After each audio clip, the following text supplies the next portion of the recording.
नाच पर तू नजर लगावतारू, वैसे आगे पीछे हमरा तू बतारू। नमस्कार प्रणाम भाइयों, आप सभी के बीच एक बार फिर हाजिर हो चुके हैं एक और नई वीडियो के साथ। तो दोस्तों आप सभी तैयार हो जाइए कमर खेसारी जैसन हिलाने के लिए।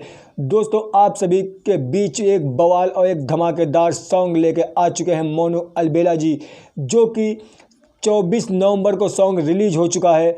और इस गाने को लिखा है पवन पांडे जी और इसमें म्यूजिक दिए हैं आर्यन शर्मा जी, और इस गाने को गाया है मोनू अलबेला जी और शिल्पी राज जी। दोस्तों इस गाने का नाम है कमर खेसारी जैसन हिलेला।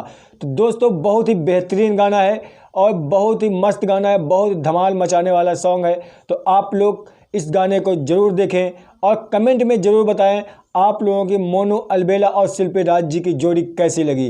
तो दोस्तों भोजपुरी की हर अपडेट जानने के लिए हमारे चैनल को सब्सक्राइब करें और वीडियो को एक प्यारा सा लाइक करें। मिलते हैं नेक्स्ट वीडियो में, तब तक के लिए धन्यवाद।